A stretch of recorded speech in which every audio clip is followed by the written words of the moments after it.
Well, my AC repairman came the other day to do a service, and he came into the house and he saw my shrimp tank in the front. I don't know how he didn't notice I had tropical fish when he last came here, but I don't know. Perhaps he forgot. Anyway, he's got a couple of children and they've got a dog and a few cats. And during COVID, his youngest daughter decided that she wanted a pet of her own.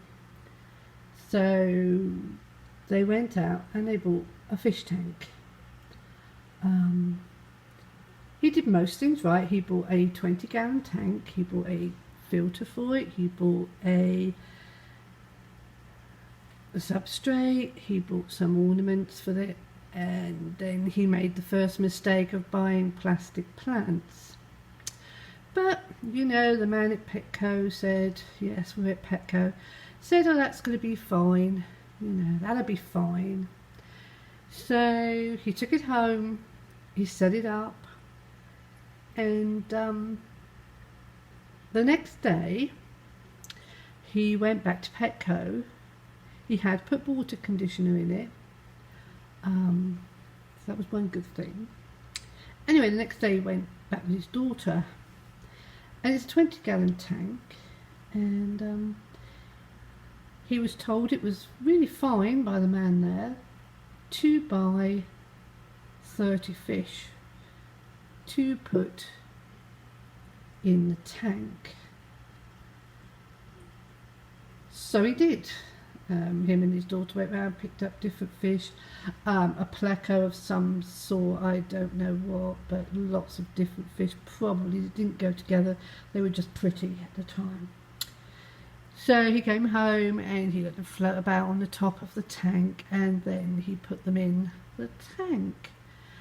And surprisingly enough, the next day quite a few were dead, and the next day and the next day and the next day, until all he had left was the pleco, which lasted about a couple of months.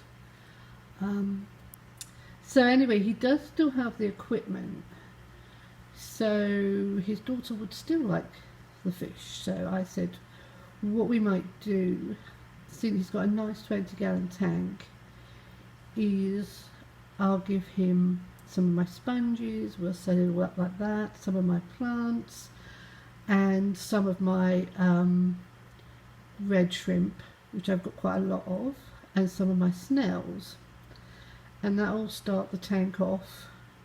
And I've suggested to him that in this nice big 20-gallon tank, which I will fill with plants and everything, we'll go to a local pet shop and pick up one bellerfish. I've kept bellerfish quite happily with shrimp, as long as the shrimp are quite big. So I thought about getting a small bellerfish, and that at least is not too much cleaning.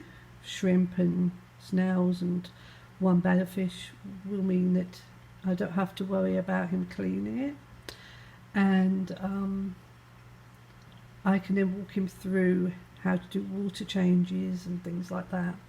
And I said, probably if that fish is quite happy, you might be able to buy a few more. I suggested that he buy some white cloud mountain minnows. We're in Florida, so he does keep his house quite warm, so I suggested not to put a heater in, so to keep the fish that can take without having a heater. Yet contrary to public belief, better fish in warmer climates can go without heater. I've always found it better, I get less fin rot, and hopefully his daughter can have some nice great big snails and a nice colony of red shrimp and a very happy, lucky bellerfish in a nice 20-gallon tank. I'm hoping to fill it up a bit like this, so it's really lots of places for the shrimp to hide. I don't really have a worry. I've had red shrimp in with my better fish before. So that's my story. I think that Petco should be a little bit ashamed of itself for that, and we will not shop there when we go and buy our better fish. I don't matter what I do to this plant, it just takes over the tank. No. But I am going to move this tank when I get myself a new husband, probably.